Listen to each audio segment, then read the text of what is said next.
जय जय रघुवीर समर्थ।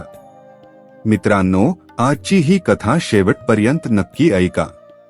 एका तरुणाने नोकरी, पैसा आणि जगण्याची आशा सगळंच गमावलं होतं। त्या रात्री त्याच्या दारात एक रहस्यमय वृद्ध संन्यासी आले आणि फक्त एवढंच म्हणाले, आज रात्री श्रद्धेने 11 वेळा श्री स्वामी समर्थ म्हणा, पण उद्या सकाळी हार मानू नका। दुसऱ्या दिवशी जे घडलं ते त्याच्या आयुष्याला नवं वळण देणारं ठरलं। ही कथा चमत्काराची नाही, तर श्रद्धा, धैर्य आणि सत्कर्माची आहे। चला जाणून घेऊया ही प्रेरणादायी कथा। जय जय रघुवीर समर्थ। मित्रांनो, आजचा हा व्हिडिओ सुरू करण्यापूर्वी तुम्हाला एक छोटी विनंती आहे। जर तुमच्या मनात सध्या कोणतीही चिंता असेल, घरात आर्थिक अडचणी असतील, नोकरी मिळत नसेल, व्यवसायात नुकसान होत असेल, किंवा मनाला अजिबात शांतता मिळत नसेल, तर हा व्हिडिओ शेवटपर्यंत नक्की पहा। कारण आज मी तुम्हाला एका अशा भक्ताची कथा सांगणार आहे, ज्याचं आयुष्य पूर्णपणे अंधारात गेलं होतं। त्याच्याकडे पैसे नव्हते, लोकांनी साथ सोडली होती, आणि एक दिवस तर त्याने जगण्याची आशाच सोडली होती।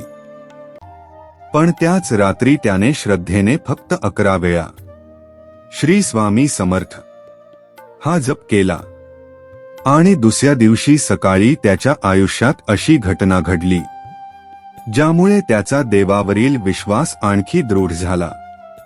ही कथा कोणताही चमत्कार सिद्ध करण्यासाठी नाही, तर श्रद्धा, संयम आणि सत्कर्म यांचं महत्त्व सांगण्यासाठी आहे। म्हणून शेवटपर्यंत नक्की पहा। आणि जर तुम्ही स्वामी समर्थांवर श्रद्धा ठेवत असाल, तर कमेंटमध्ये एकदा मनापासून लिहा, श्री स्वामी समर्थ। महाराष्ट्रातील सातारा जिल्ह्यातील एका छोट्याशा गावात माधव नावाचा एक तरुण राहत होता। वय साधारण 32 वर्षे। आई वडील, पत्नी आणि 5 वर्षांचा मुलगा, इतकंच त्याचं छोटंसं कुटुंब। माधव अत्यंत प्रामाणिक होता, दिवसभर कष्ट करायचा, पण नशिबाने जणू त्याची परीक्षा घ्यायचं ठरवलं होतं। ज्या कंपनीत तो काम करत होता, ती अचानक बंद पडली। एका दिवसात नोकरी गेली। पहिल्या महिन्यात त्याने धीर धरला, दुसरी नोकरी मिळेल असं त्याला वाटत होतं। पण 1 महिना, 2 महिने, 3 महिने, सगळीकडे अर्ज केले, मुलाखती दिल्या, पण प्रत्येक ठिकाणी एकच उत्तर मिळालं, आम्ही तुम्हाला नंतर कळवू। ते नंतर कधीच आलं नाही।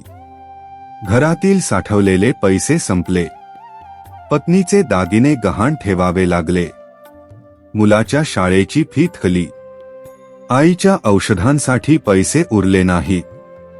आणि एक दिवस घरमालक दारात आला।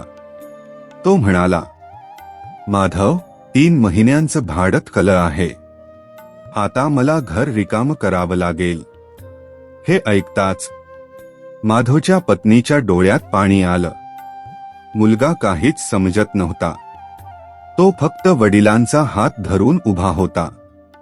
त्या दिवशी रात्री घरात कोणीही नीट जेवलं नाही। माधव छताकडे पाहत जागाच पडून राहिला। त्याच्या मनात एकच प्रश्न होता, मी एवढी मेहनत केली, तरी माझ्याच वाट्याला इतका दुःख का? रात्र वाढत होती, बाहेर जोराचा वारा सुटला होता, आणि तेवढ्यात घराच्या दरवाजावर टक टक टक असा आवाज झाला। रात्रीचे जवळजवळ 11 वाजले होते। इतक्या रात्री कोण आलं असेल? माधवने हळूहळू दरवाजा उघडला। समोर एक वृद्ध संन्यासी उभे होते। त्यांच्या चेहऱ्यावर विलक्षण तेज होतं, डोळ्यात अपार शांतता, आणि ओठांवर हलकंसं स्मित। माधव काही बोलण्याआधीच ते म्हणाले, बाळा, आज रात्रभर चिंता करू नकोस, झोपण्यापूर्वी श्रद्धेने 11 वेळा श्री स्वामी समर्थ म्हण आणि उद्या सकाळी उठल्यावर सर्वप्रथम सूर्याकडे पाहून देवाचे आभार मान. इतकं बोलून ते संथपणे पुढे चालू लागले. माधव 2 पावल त्यांच्या मागे गेला, पण काही क्षणांतच ते अंधारात दिसेनासे झाले. माधव बराच वेळ तसाच उभा राहिला. त्याच्या मनात एकच विचार होता, हे खरोखर घडलं की मी स्वप्न पाहिलं? पुढे काय झालं? माधवने त्या रात्री खरोखर जप केला का? सकाळी त्याच्या आयुष्यात कोणती घटना घडली? याचं उत्तर आपण पुढच्या भागात पाहणार आहोत. मित्रांनो, मागच्या भागात आपण पाहिलं, माधवच्या आयुष्यात एकामागून एक संकट येत होती. नोकरी गेली, पैसे संपले, घरमालकाने घर खाली करण्याची वेळ दिली आणि त्याच रात्री त्याच्या दारात एक तेजस्वी वृद्ध संन्यासी आले. त्यांनी फक्त एवढंच सांगितलं, झोपण्यापूर्वी श्रद्धेने 11 वेळा श्री स्वामी समर्थ म्हण. हे खरंच घडलं होतं की ते फक्त स्वप्न होतं? हा प्रश्न माधवच्या मनात सतत फिरत होता. तो हळूहळू घरात आला. त्याची पत्नी विचारते, कोण आलं होतं? माधव काही क्षण शांत राहिला. नंतर त्याने घडलेला सगळा प्रसंग सांगितला. पत्नी म्हणाली, जर मनाला शांती मिळत असेल तर श्रद्धेने जप करून बघा. रात्र खूप झाली होती. घरात सगळेजण झोपले. माधव देवघरासमोर बसला. त्याने छोटासा दिवा लावला. दोन्ही हात जोडले, डोळे मिटले आणि मनापासून म्हणू लागला, श्री स्वामी समर्थ. एकदा, दोनदा, तीनदा असं करत त्याने 11 वेळा जप पूर्ण केला. जप संपल्यावर त्याच्या मनातला ताण थोडासा कमी झाल्यासारखा वाटला. समस्या तशाच होत्या, पण मनात एक वेगळी शांतता निर्माण झाली होती. त्या रात्री अनेक दिवसांनी त्याला शांत झोप लागली. पहाट झाली. खिडकीतून सूर्याची पहिली किरण घरात आली. माधवला अचानक त्या संन्याशाचे शब्द आठवले, उठल्यावर सर्वप्रथम सूर्याकडे पाहून देवाचे आभार मान. तो बाहेर आला. सूर्याकडे पाहून हात जोडले. मनात म्हणाला, हे देवा, माझ्या आयुष्यात काहीही असो, आजचा दिवस दिल्याबद्दल तुझे आभार. इतक्यात त्याचा मोबाईल वाजला. अनोळखी नंबर होता. माधवने फोन उचलला. समोरून आवाज आला, नमस्कार, तुम्ही 2 महिन्यांपूर्वी आमच्या कंपनीत मुलाखत दिली होती ना? माधवचं हृदय जोरात धडधडू लागलं. हो. आज सकाळी 10 वाजता पुन्हा एकदा भेटू शकाल का? क्षणभर त्याला विश्वासच बसला नाही. इतके दिवस कोणाचाही फोन आला नव्हता आणि आज जप केल्यानंतरच्या सकाळी पहिलाच फोन मुलाखतीसाठी आला होता. त्याने लगेच होकार दिला. पत्नीच्या डोळ्यात आशेचा किरण दिसू लागला.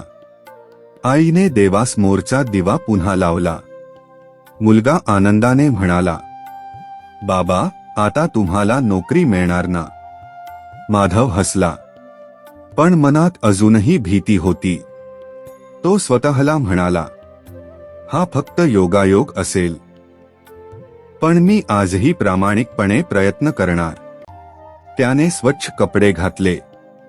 आईचे आशीर्वाद घेतले. पत्नीने डब्यात 2 पोळ्या ठेवल्या. घरातून बाहेर पडताना त्याने देवघराकडे पाहून हळूच म्हटलं, श्री स्वामी समर्थ. मित्रांनो, माधवने श्रद्धेने श्री स्वामी समर्थ यांचा जप केला. दुसऱ्या दिवशी सकाळी त्याला एका कंपनीतून फोन आला. त्याच्या मनात आशेचा किरण निर्माण झाला, पण त्याला अजिबात कल्पना नव्हती की त्या दिवशी त्याच्या नशिबात काहीतरी वेगळंच लिहिलेलं होतं. माधव वेळाआधीच कंपनीच्या ऑफिसमध्ये पोहोचला. रिसेप्शनवर आपलं नाव लिहिलं. थोड्या वेळाने त्याला मुलाखतीसाठी आत बोलावण्यात आलं. समोर 3 अधिकारी बसले होते. त्यांनी माधवकडे पाहिलं आणि हसून म्हणाले, आरामात बसा. मुलाखत सुरू झाली. त्यांनी अनुभव विचारला, पूर्वीचं काम विचारलं, काही तांत्रिक प्रश्न विचारले. माधवने प्रत्येक प्रश्नाचं शांतपणे उत्तर दिलं. एका अधिकाऱ्याने विचारलं, तुम्ही इतके महिने बेरोजगार होता, मग या काळात काय केलं? माधव काही क्षण शांत राहिला आणि म्हणाला, सर, मी हार मानली नाही. रोज नोकरी शोधत राहिलो, घरची जबाबदारी सांभाळली आणि स्वतःवरचा विश्वास सोडला नाही. हे उत्तर ऐकून 3ही अधिकारी एकमेकांकडे पाहू लागले. त्यांच्या चेहऱ्यावर समाधान दिसत होतं. मुलाखत संपली. ते म्हणाले, आम्ही तुम्हाला लवकरच कळवू. हे शब्द ऐकताच माधवच्या मनात पुन्हा निराशा आली, कारण हेच वाक्य तो अनेक वेळा ऐकला होता. तो शांतपणे बाहेर पडला. ऑफिसच्या बाहेर एक वृद्ध सुरक्षा रक्षक बसला होता. तो माधवकडे पाहून म्हणाला, बाळा, चेहरा का पडला आहे? माधवने फक्त हलकंसं हसू दिलं. रक्षक म्हणाला, एक गोष्ट लक्षात ठेव, ज्याच्याकडे संयम असतो त्याला योग्य वेळ नक्की मिळते. हे वाक्य ऐकताच माधवला काल रात्री भेटलेले ते तेजस्वी संन्यासी आठवले. जणू प्रत्येक ठिकाणी कोणीतरी त्याला धीर देत होतं. तो गावाकडे परत निघाला. बसमध्ये बसल्यावर त्याने खिडकीतून बाहेर पाहिलं. आकाश स्वच्छ होतं. अनेक दिवसांनी त्याच्या मनात भीतीपेक्षा आशा जास्त होती. त्याने मनातच पुन्हा एकदा म्हटलं, श्री स्वामी समर्थ. तेवढ्यात त्याचा मोबाईल पुन्हा वाजला. त्याने घाईघाईने फोन उचलला. समोरून त्याच कंपनीतील अधिकारी बोलत होते, माधवजी, आम्ही तुमची मुलाखत पुन्हा पाहिली. तुमच्या प्रामाणिक उत्तरांमुळे आम्ही प्रभावित झालो. जर तुम्हाला मान्य असेल तर पुढच्या सोमवारपासून तुम्ही आमच्याकडे काम सुरू करू शकता. क्षणभर माधवला काहीच बोलता आलं नाही. त्याच्या डोळ्यात आनंदाश्रू आले. त्याने थरथरत्या आवाजात फक्त एवढंच म्हटलं, धन्यवाद सर, मी नक्की येईन. फोन ठेवताच त्याने दोन्ही हात जोडले, डोळे मिटले आणि मनापासून उच्चारलं, श्री स्वामी समर्थ. पण कथा इथे संपत नाही, कारण नोकरी मिळणं ही फक्त सुरुवात होती. स्वामींनी त्याला या अनुभवातून एक मोठा धडा शिकवायचा होता, जो प्रत्येक भक्ताच्या आयुष्यासाठी तितकाच महत्त्वाचा आहे. पुढील आणि अंतिम भागात माधवची त्या रहस्यमय संन्याशाशी पुन्हा भेट होते आणि त्या भेटीत त्याला मिळतो असा संदेश, जो प्रत्येक स्वामी भक्ताने आयुष्यभर लक्षात ठेवावा. मित्रांनो, माधवला नोकरी मिळाली होती.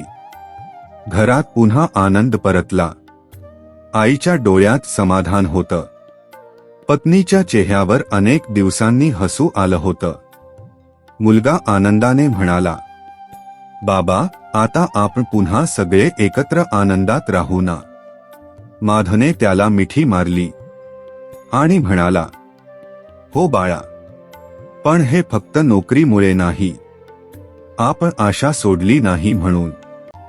दुसऱ्या दिवशी सकाळी माधव त्या जुन्या मंदिरात गेला, जिथे तो अनेकदा शांत बसायचा. त्याने देवासमोर डोकं टेकवलं आणि मनापासून म्हणाला, स्वामी, तुमचे मनापासून आभार. तेवढ्यात मंदिराच्या बाहेर त्याला पुन्हा तोच वृद्ध संन्यासी दिसला. माधव धावत त्यांच्या जवळ गेला, त्यांच्या चरणांना स्पर्श केला आणि म्हणाला, बाबा, तुम्ही सांगितलेला जप केल्यानंतर माझं आयुष्य बदललं. संन्यासी शांतपणे हसले. ते म्हणाले, बाळा, तुझं आयुष्य एका रात्रीत बदललं नाही. बदललं ते तुझं मन. श्रद्धेने जप केलास म्हणून तुझ्या मनातील भीती कमी झाली. भीती कमी झाली म्हणून आत्मविश्वास वाढला. आत्मविश्वास वाढला म्हणून तू मुलाखतीत मनापासून बोललास आणि तुझ्या प्रामाणिकपणामुळे तुला नोकरी मिळाली. माधव शांतपणे ऐकत होता. संन्यासी पुढे म्हणाले, लक्षात ठेव, जप म्हणजे जादू नाही. जप म्हणजे मनाला योग्य दिशा देणारी साधना आहे. जो श्रद्धा ठेवतो, चांगले कर्म करतो आणि संकटातही हार मानत नाही, त्याला योग्य वेळी योग्य मार्ग सापडतो. इतकं बोलून संन्यासी हळूहळू पुढे चालू लागले. माधव त्यांच्या मागे गेला, पण काही क्षणांतच ते दिसेनासे झाले. माधव बराच वेळ तिथेच उभा राहिला. त्याच्या डोळ्यात अश्रू होते, पण यावेळी ते दुःखाचे नव्हते, ते कृतज्ञतेचे होते. त्याने दोन्ही हात जोडले, आकाशाकडे पाहिलं आणि मनापासून उच्चारलं, श्री स्वामी समर्थ. मित्रांनो, या कथेतून आपल्याला एक महत्त्वाचा संदेश मिळतो. जीवनात संकट येतात, कधी आर्थिक, कधी मानसिक, कधी कौटुंबिक, पण अशा वेळी घाबरून न जाता श्रद्धा, संयम आणि प्रामाणिक प्रयत्न सोडू नये. नामस्मरण मनाला स्थैर्य देऊ शकतं, पण त्यासोबत योग्य कर्म करणं तितकंच आवश्यक आहे. जर तुम्हीही आज एखाद्या संकटातून जात असाल तर आज रात्री शांत मनाने देवाचं स्मरण करा. उद्या सकाळी नव्या आशेने दिवसाची सुरुवात करा. कदाचित समस्या लगेच संपणार नाहीत, पण त्यांना सामोरं जाण्याची ताकद नक्की वाढेल. जर ही कथा तुम्हाला आवडली असेल तर व्हिडिओला लाईक करा, तुमच्या स्वामी भक्त मित्रांसोबत शेअर करा आणि कमेंटमध्ये एकदा मनापासून लिहा, श्री स्वामी समर्थ. आपल्या सर्वांवर स्वामी समर्थांची कृपा राहो. जय जय रघुवीर समर्थ.